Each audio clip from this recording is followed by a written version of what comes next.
हमारे देश में कहा जाता है कि अगर धरती पे कोई स्वर्ग है तो वो कश्मीर में है। कश्मीर, हिंदुस्तान का ताज कश्मीर।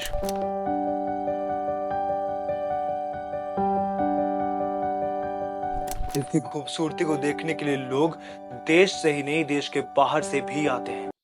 आज वही लोग उसे कश्मीर में मर रहे हैं। जम्मू कश्मीर के पर्यटन स्थल पहलगाम में आतंकियों ने पर्यटकों को निशाना बनाते हुए अंधाधुंध गोलीबारी की है। ये सिर्फ एक टेररिस्ट अटैक नहीं था, ये एक वेल कैलकुलेटेड मैसेकर था। 22 अप्रैल 2025 पहलगाम का बैसारन, जो कि एक फेमस टूरिस्ट स्पॉट है जहां लोग अपनी फैमिली के साथ तस्वीरें खिंचवा रहे थे, टाइम स्पेंड कर रहे थे, एंजॉय कर रहे थे। वहीं कुछ 5-6 मिलिटेंट का एक ग्रुप घुसता है और ओपन फायरिंग शुरू कर देता है।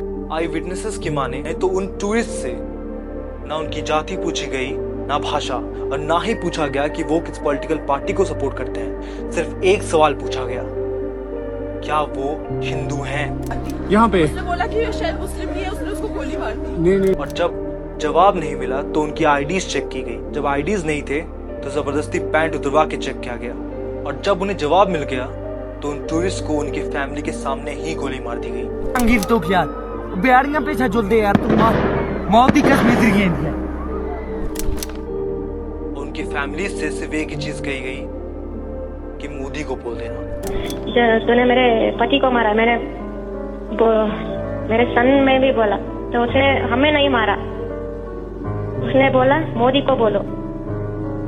लगभग 28 लोग मार दिए गए, जिसमें से 24 इंडियन टूरिस्ट थे, 2 फॉरेन टूरिस्ट थे और इवन 2 लोकल कश्मीरी भी थे। इस अटैक से लगभग 5 दिन पहले पाकिस्तान के army chief general Asim Munir ने अपने स्पीच में ये कहा था, Government stance on Kashmir is absolutely clear. It was our jugular vein. It is our jugular vein.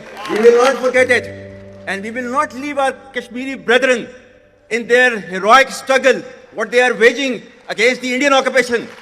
इस अटैक की जिम्मेदारी ली है TRF, द रेजिस्टेंस फ्रंट ने, जो कि लश्कर तैयबा, जो कि एक पाकिस्तान बेस्ड टेररिस्ट ऑर्गेनाइजेशन है, उसका एक प्रॉक्सी ग्रुप है। उनका ये कहना है कि कश्मीर में हो रहे डेमोग्राफिक चेंजेस के वो खिलाफ हैं और ये अटैक उनका जवाब है। हाँ, ये सच है कि आतंकवाद और आतंकवादियों का कोई धर्म नहीं होता है तो सिर्फ मजहब। 2019 के बाद आर्टिकल 370 हटते ही लोगों को ये फ्रीडम थी कि वो कश्मीर में सेटल हो सकते हैं, और TRF इसके खिलाफ था, क्योंकि अब कश्मीर में इन्वेस्टमेंट्स आ रहे थे, अब कश्मीर डेवलप हो रहा था, वहाँ के लोग और एजुकेटेड हो रहे थे, और ये इन ऑर्गेनाइजेशंस के आंखों में चुभ रहा था। क्योंकि अगर लोग एजुकेटेड हो जाएंगे, अगर लोग एम्प्लॉयड हो जाएंगे तो इनके लिए काम कौन करेगा। 2023 में 2.1 करोड़ टूरिस्ट सिर्फ कश्मीर गए हैं।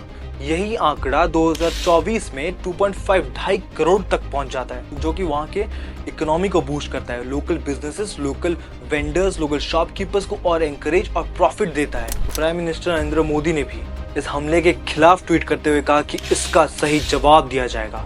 इस अटैक के बारे में लोकल कश्मीरीज का कुछ, अब सवाल सिर्फ एक, जिम्मेदार कौन? वो गोली, वो बंदूक, उसे चलाने वाले वो टेररिस्ट, या उन टेररिस्ट को सपोर्ट करने वाला वो देश, या फिर वो गवर्नमेंट जिसे हम टैक्स देते हैं, या फिर वो लोग जो वहाँ पे घूमने गए थे, या फिर वो लोग जो किसी धर्म में पैदा हुए, या फिर वो लोग जिन्हें सिर्फ राफा दिखाई देता है, वेस्ट बंगाल, बांग्लादेश और कश्मीर नहीं। जिम्मेदार कौन?